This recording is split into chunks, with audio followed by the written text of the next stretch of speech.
tell you any stories yet? Yeah, she's been telling me some here. I told him that I want to tell him that ghost story. What ghost? You coming down from Griffith on the sleigh. Oh. Eh? Oh. Yeah. But I wouldn't believe that. Eh? There, nobody believes that.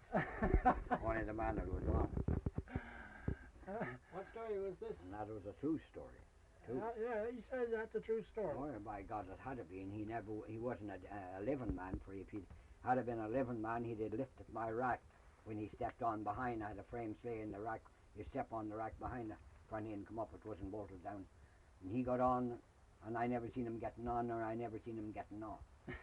Where did this happen? I hear right up the road here, a little bit. Between here and Griffith. Yeah. Eh? But this side of Marcellus there. Yeah. Okay. I happened to turn my head around. It was a nice, bright moonlight night, and I had went up to Gilly Goddess for some oats. No, I sold oats in Gilly, and I had taken it up to him.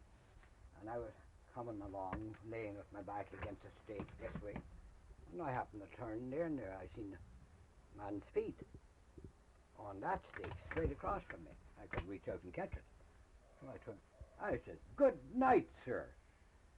And I got no answer. His cap was down this way, a black cap on him. That's just down. And he's never moved a hairbreadth. I watched him, and I had a whip, and I had a notion to make him say good night.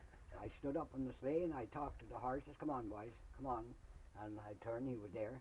And I drew the butt of the whip one time to take him over the head with us. And something struck my mind, leave well enough alone. Just that way. So I'd, "Come on, lads," and I'd look at him. And I looked once, and he was gone. And I could see back that road from here to the foot of that hill over there with the moonlight. Yeah. And there was nobody walking on the road, and it was in the winter time. He wasn't able to get off the side of the road. He had to walk the road. He got on, and I didn't see him, and he got off. Well, do you know, it never frightened me at all, until after he got off, after he disappeared off. By the blue ball-faced jeepers, I urged them horses up, and when I come home, she had to come to the stable with me to put them in. How far was you on the sleigh?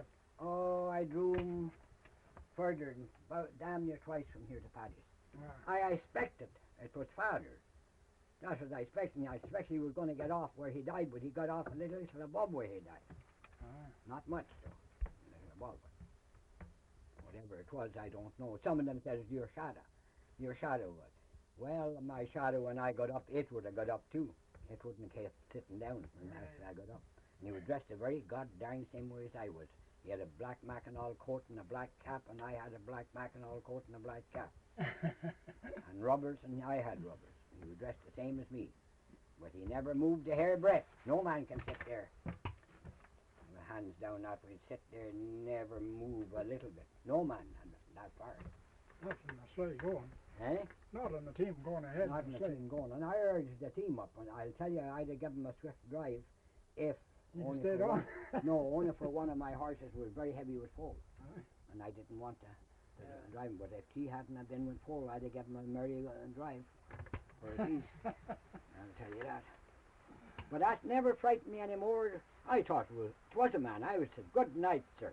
I thought he'd say good night, and I was going to say, "How in the hell did you get on if I didn't see you? Or see you getting on?" I was sitting this way, my feet from this stake across, and he was sitting there with his feet across that way. The other way. And it's the same way as I was sitting, Oh, yeah. on the same side. It's the same goddamn way, only the second row is here. See, we had pickets to put rigging to force them Right. further back again. I don't know what in the heck it was. But it didn't frighten me until I come home. After I got home, she had to come to the stable with me to put in the horses. Yes, That's true, my blood had quickened its top. You were living where TJ lives there now. Eh? I was living across the river. We were living across the Yeah. How long ago would that be? Oh, quite a while ago. Quite a while. I was married to her. This would be about, I guess I'd been married a year or so to her. About 39 years. Well, was that before your dad died, or Oh, after. after that? Oh, yeah. After. I believe it was him, too. I'm pretty sure he wanted something. He wanted me to speak different. And I tried to spoke different. But I spoke no more after he wouldn't answer me. But I took the butt of the whip, and I was going to nail him over the head, and struck my knee well enough alone. Maybe if I'd have struck that and the whip went right through it, I'd have jumped off the sleigh and given the sleigh and the horses and off. Damn hard to say. You'd have been there with him. Yeah. he thought a lot of me, and I thought it was him had come back. He had something he wanted to tell me or something. Hard to say. We can't tell. If anybody ever comes back, nobody can tell. No, you never know. And the reason of that, if they did come back, you wouldn't be able to tell, for you wouldn't have courage enough to speak right. Uh,